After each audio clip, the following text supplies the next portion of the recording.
এই যে আমার চা, রুটি আছে, দুটো বিস্কিট নিয়েছি। আমি এখন চা খাবো। আমার তো চা খেতে ইচ্ছা হচ্ছে, চা খাবো। আমরা আগে ছোটোবেলায় চা খেতাম যখন, তখন ওই যে মগের মধ্যে করে নিয়ে বিস্কুট নিয়ে একসাথে মুড়ি টুকে নিয়ে চামচে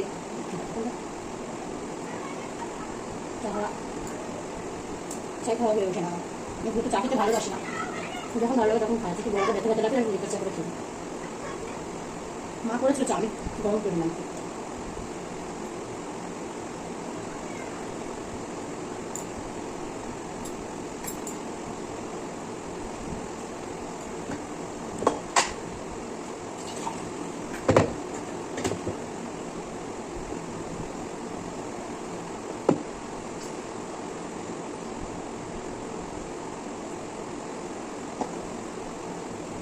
চা খেতে ভালোবাসে, এরকম রুটি দিয়ে চা দিয়ে ভিজিয়ে আমার তো বেশ ভালো লাগে।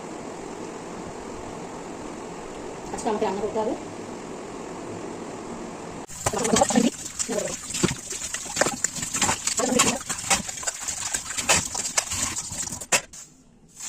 পেঁয়াজ কুচাচ্ছি আমি এখন।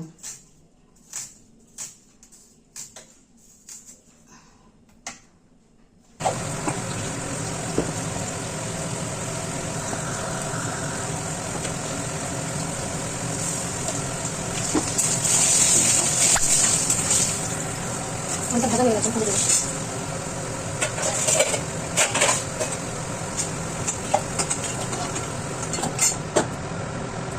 আমি ওদের তেজপাতা একটু গোটা গরম মশলা দিয়ে দিচ্ছি। এবার মধ্যে মাংসটা দিয়ে দেবো, চিকেনটার মধ্যে এবার দিয়ে দেবো। চিকেনটা দিয়ে দেবো।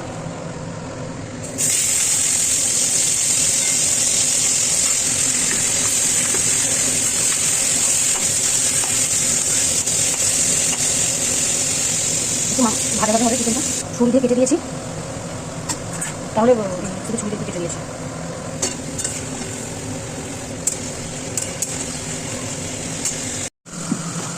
এখানে আমি ফার্স্ট একটু জিরে দিলাম, ওটা শুকনো লঙ্কা দিলাম, দিয়ে বেশি শুকনো লঙ্কা আমি ঝাল বেশি খাই না। পেঁয়াজ রসুন আদা এই সমস্ত কিছু দিয়ে দিলাম আমাদের।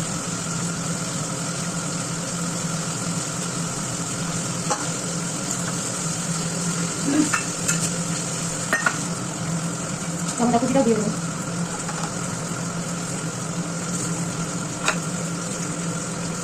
জল দেবো,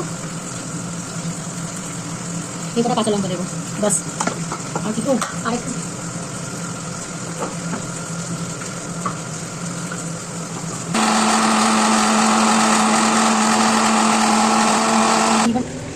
এর মধ্যে মশলাটা দিয়ে দিলাম।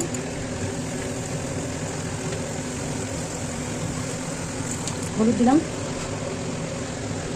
নুন দিলাম, গ্যাস কষাবো। চিকেনটাকে ভালো করে কষিয়ে নেবো।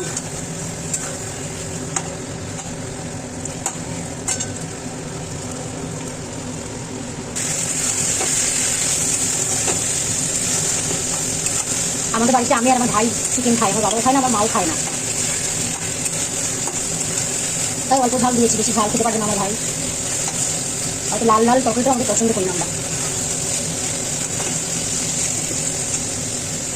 মাংসটা চিকেনটা কষানো হয়ে গেছে, আর একটুখানি গায়ে থেকে প্রেশার কুকারে আমি একটু জল দিয়ে দেবো, দিয়ে ধুয়ে রাখা এই উচ্ছেগুলো দিয়ে দেবো।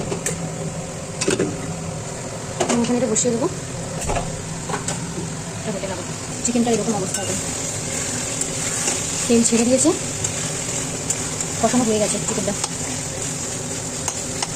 আমি ভেজে রাখা আলুগুলো দিয়ে দিলাম, দিয়ে একটু ভালো করে নাড়িয়ে নেব।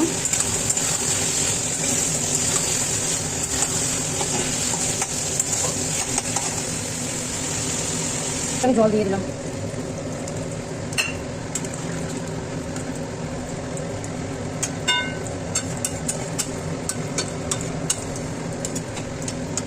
এবার ঢাকা দিয়ে রাখবো।